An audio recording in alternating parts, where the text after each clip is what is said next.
Hope Cook with Dermcast.live. Today we're here with PA Joe Cari.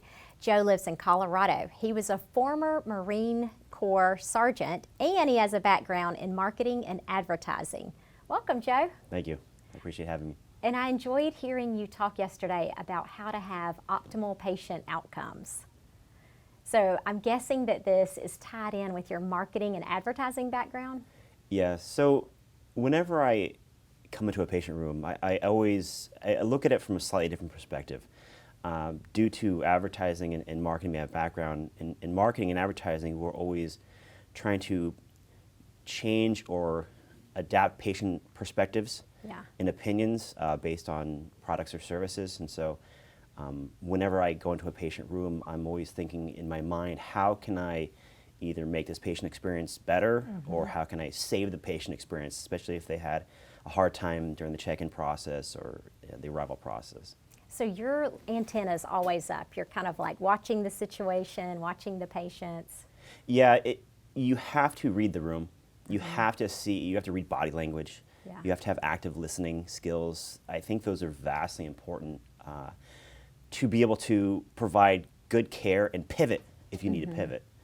If I'm talking to a family about the child's acne and I mention an antibiotic, in some places in Colorado they're very opposed or more hesitant in terms of that. And so if I see mom close up or start to make certain gestures, I know to either address that right away instead of waste time or actually change my treatment options and treatment plan. Yes, it's funny how we have to read the mom, the patient, anybody else in the room.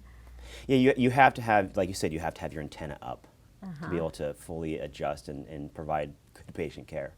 And what would you say is the number one thing that determines patient outcome? As far as, let me reword that. What would you say is the number one thing that determines patient satisfaction? I think patients need to be on the same page as with their providers.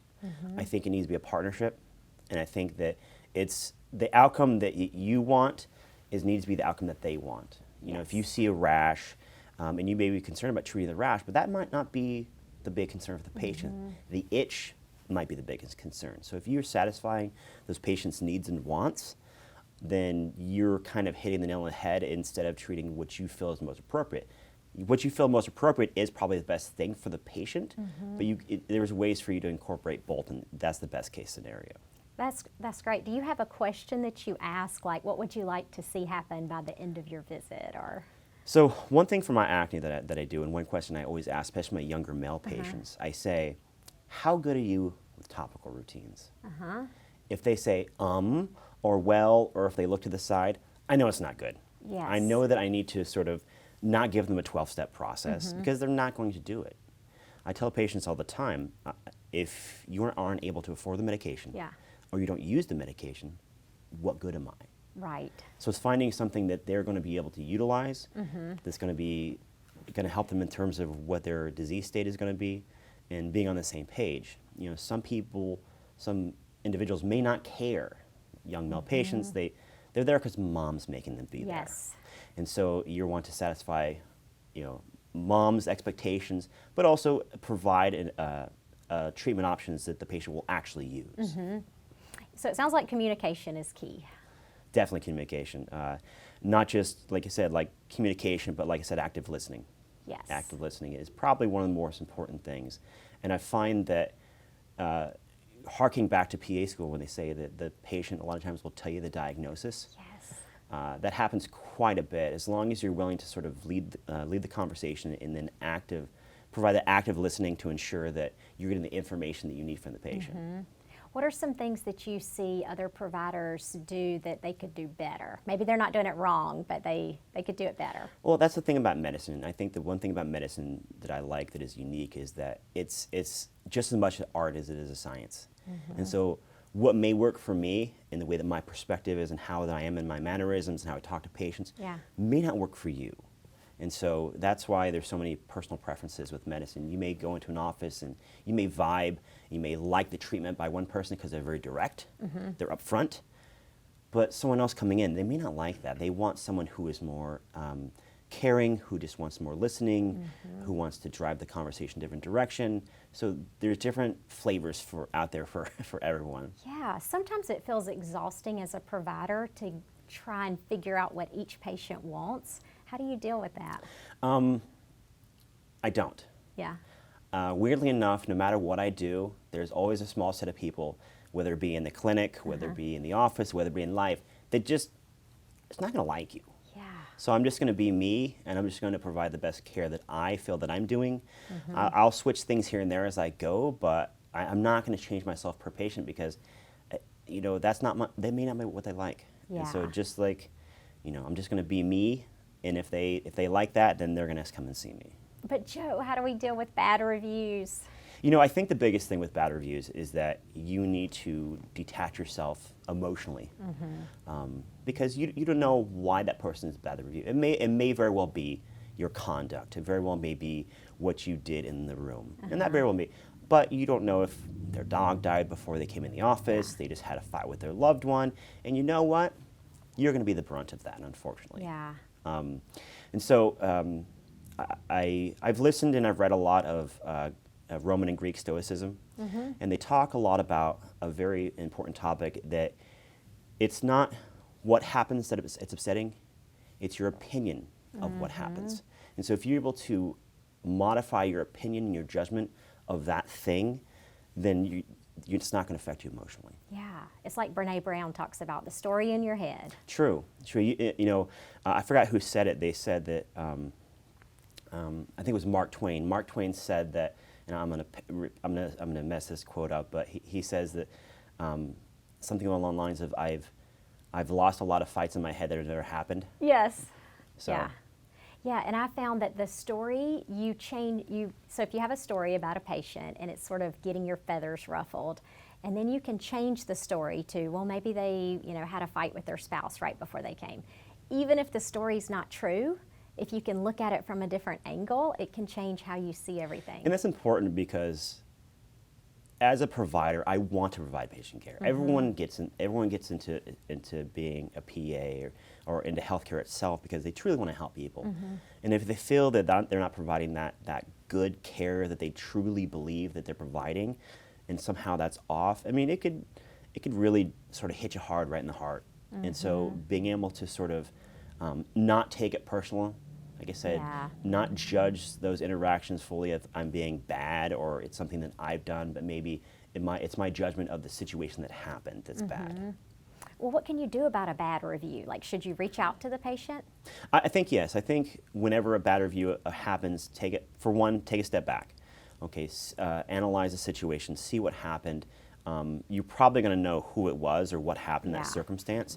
Sometimes reaching out and identifying why the patient posted it. There's always a why behind it. So finding out what the why is. And a lot of times people, they just want to be heard. And so if they weren't heard in the office, they're going to want to be heard then. And so giving the patient or the person who's complaining or had a bad experience a platform to be able to sort of vent and get it out. Sometimes that's all a person wants. Some people want to be punitive, and there's always going to be those people out there, unfortunately. But you'd have to take that with a grain of salt, too. Any tips for providers when they call an angry patient? So the number one thing is that you can't get your emotions to their level. They're going to be upset. They're probably going to be a little high-strung. They're going to be, in some cases, yelling or even cursing at you. So if you maintain sort of a neutral stance and just try to be an open mindset and active listening, like I talked about, a lot of times they'll, just like in boxing, they'll burn. If they come out swinging really hard at first, they'll burn themselves out. So I love that metaphor. If they come out verbally swinging, yeah, they'll wear themselves out, hopefully fairly soon. And then at that point, then you can truly address the issue because the emotions have just been drained. Yeah. Any books or podcasts or anything you recommend for PAs who want extra help with active listening? That's a great question. There's a lot of books out there. I can't think of one directly offhand. There's a few leadership books that talk a lot about that. John Maxwell is a good author. He talks about leadership. But there are several books out there. Like I said, I've just taken this from kind of bits and pieces all over. Yeah. And you really start watching the patients, watch their body language. Yeah, you have to be cognizant of everything that's going on in the room. It's hard if you have a computer in front of you. You have to literally type in while talking with a patient, which I feel is just very unfortunate. It's nice as a dermatology PA to have a medical assistant who's scribing for us and be able to provide that information down on the computer while I'm talking with the patient, because I can divert all my attention to them. Are there any other tips that we can do to make the patient experience better? I know people freak out about needles and procedures. Yes, there's a slew of, my whole presentation was based on just tips and tricks. In marketing, you have what's called a customer journey map, or in healthcare, it's what's called a patient journey map. And so what that does, based on surveys and based on complaints and other things, you identify what's called pain points in the patient journey. Yeah. So from the front desk all the way to the checkout, every interaction that occurs within that journey of the patient being in your practice can create a pain point in some cases, like the check-in process.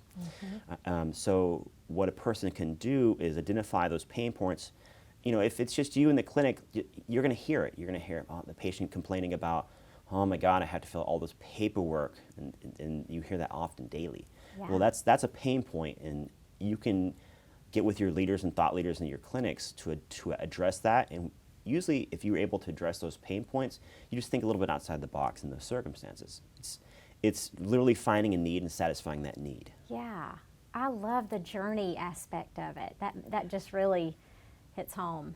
Well, I think about that in terms of whenever I go to a healthcare office.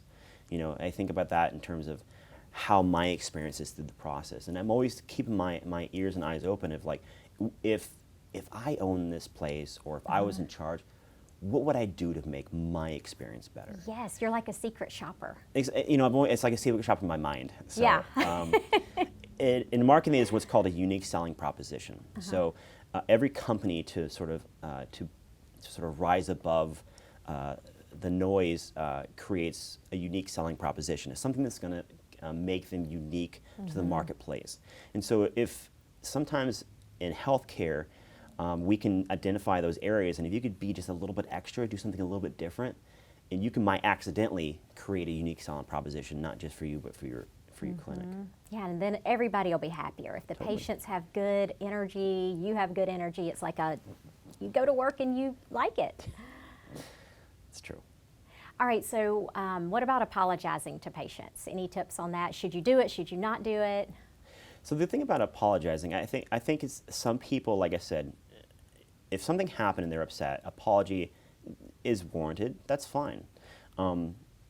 Apologies does not designate that they did something wrong. You're not saying, I was wrong. I shouldn't. You're not saying you're wrong.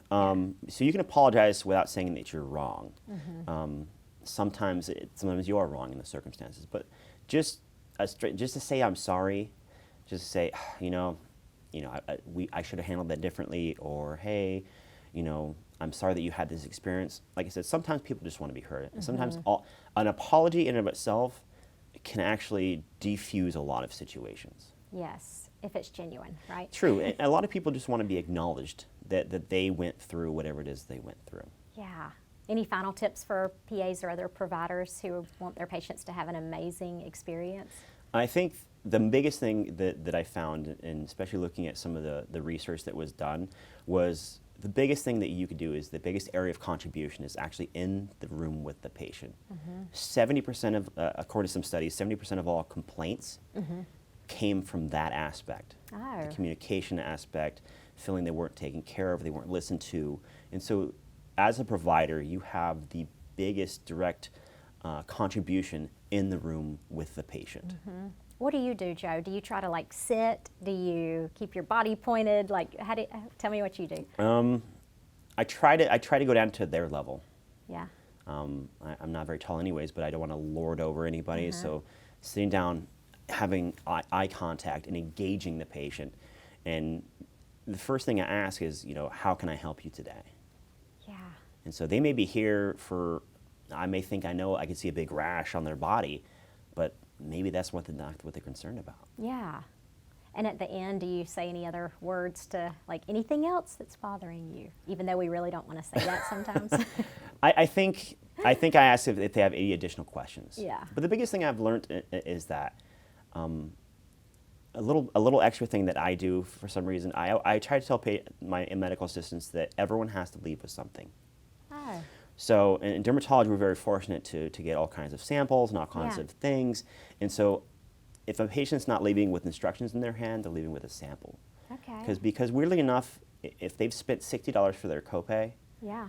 and even though they receive care, if they didn't get a prescription or if they're just leaving, they're like, what did I get from that? Yeah. So sometimes, weirdly enough, if they have like a little sample of, moisturizer, they Yeah. somehow feel that it was worth it, I or it's love just something a that. little extra. Yeah, it just does this thing in your brain where you're like, I matter. Well, you go, it's any place you go to, they give you that free pen, and for some reason you're like, wow, I got a pen.